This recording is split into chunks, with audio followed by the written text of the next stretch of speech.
नमस्कार मंडळी, आज आपण वर्षभर टिकणारी वाळवणाची कैरी कशी करायची ते बघणार आहोत. अशा पद्धतीने तुम्ही जर कैरी केलीत ना, तर वर्षभर तुम्ही कैरीचा स्वाद घेऊ शकता. अजिबात खराब होत नाही किंवा बुरशी येत नाही. एकदम सोपी रेसिपी आहे, माझ्या आजीनी सांगितलेली आहे. त्यासाठी काय करायचं आहे, इथे मी कच्च्या कैऱ्या घेतलेल्या आहेत.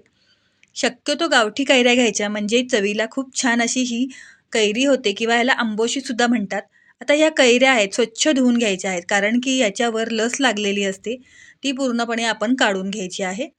त्यामुळं काय करायचं आहे, कैऱ्या स्वच्छ पाण्याने धुवून घ्यायच्या आहेत. त्यानंतर कपड्याने कोरड्या करून घ्यायच्या आहेत. म्हणजे आपल्याला पाण्याचा अंश अजिबात नकोय. आता बघा, या स्वच्छ मी धुवून घेतलेल्या आहेत आणि सुती कपड्याने पुसून घेणार आहे. अशा पद्धतीने संपूर्ण कैऱ्या आपण पुसून घेणार आहोत. हे बघा, मस्त कैरी आहे की नाही? आणि आता आपल्याला वर्षभर खायची आहे.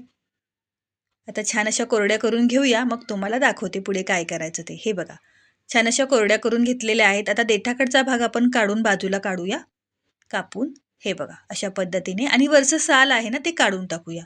कारण की साल आहे ते थोडंसं कडवट लागतं, त्यामुळे इथे मी साल काढून टाकलेलं आहे. अशा पद्धतीने कैरीचं वरचं साल आपण काढून घेऊया. कैरीचा सीझन संपला ना आणि तेव्हा आपल्याला कैऱ्या मिळत नाहीत. मग त्यावेळेस काय करायचं? ही जी कैरी असते वाळवणाची, ती आपण फक्त अर्धा तास पाण्यामध्ये भिजत घालायची. जेव्हा तुम्ही आंबट वरण करता ना, त्यामध्ये घालायचं किंवा नॉनव्हेज रेसिपी करत असाल त्यामध्ये घातली ना, चव अप्रतिम अशी लागते. आता हे बघा, अशा पद्धतीने आपण बाजूने कापून घेऊया आणि कैरीच्या फोडी करून घ्यायच्या आहेत. खूप जास्त पातळ करायच्या नाहीयेत आणि खूप जास्त जाडसुद्धा करायच्या नाहीयेत. मध्यम आकाराच्या फोडी आपण इथे करून घेणार आहोत. दाखवते तुम्हाला. हे बघा, मला वाटलं की कोय असेल पण बाठा आहे, त्यामुळे बाजूनी संपूर्ण साल आहे ते आपण काढून घेऊया. आणि अशा पद्धतीने बाटा आहे तो बाजूला काढूया आणि अशा पद्धतीने मध्यम आकाराच्या फोडी करून घ्यायच्या आहेत. तुम्ही बघू शकता, तुम्हाला वाटत असेल थोड्याशा जाड आहेत, पण नाही. सुकल्यानंतर या अगदी बारीक होतात. हे बघा, इतक्या आकाराच्या आपण फोडी करून घेऊया. संपूर्ण कैरी आपण अशाच पद्धतीने कापून घेऊया.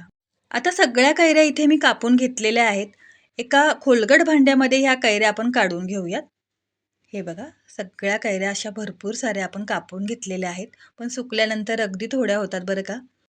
आता हे बघा, कैऱ्या तर आपल्या कापून झालेल्या आहेत. आता काही जास्तीची प्रोसेस करायचीच नाही आहे आपल्याला. आता यामध्ये आपल्याला फक्त मीठ घालायचं आहे. आता इथे 2 ते 3 चमचे आपण मीठ घालणार आहोत. कारण की आपल्याला वर्षभर टिकवायची आहे, त्यामुळे जास्त मीठ लागतं. हे बघा, 3 चमचे इथे मी आणि थोडंसं आणखीन मीठ घातलेलं आहे.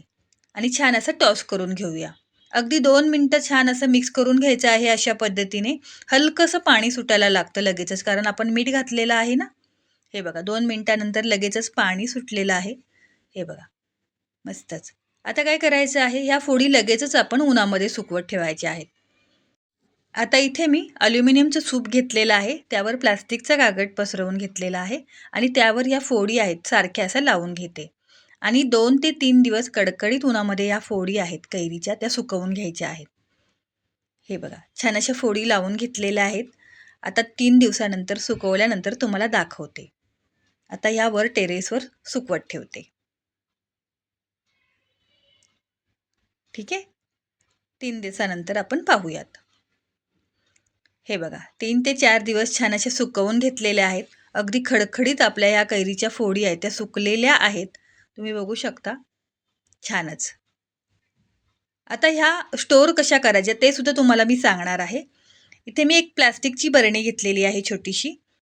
तुमच्याकडे काचेची बरणी असेल ना, ती घेतलीत ना तरीसुद्धा चालेल. पण ह्यामध्ये सुद्धा अजिबात खराब होत नाही. आता या प्लास्टिकच्या बरणीमध्ये ही वाळवलेली कैरी आपण घालायची आहे आणि संपूर्ण कैरी घातल्यानंतर त्यामध्ये 1 चमचा मीठ घालायचं आहे. मीठ घातल्यामुळे काय होतं ना, की वर्षभर आपली कैरी खराब होत नाही किंवा तिला बुरशी येत नाही. छान असं मिक्स करून घेऊया मीठ आणि झाकण लावून ठेवून द्यायचं आहे.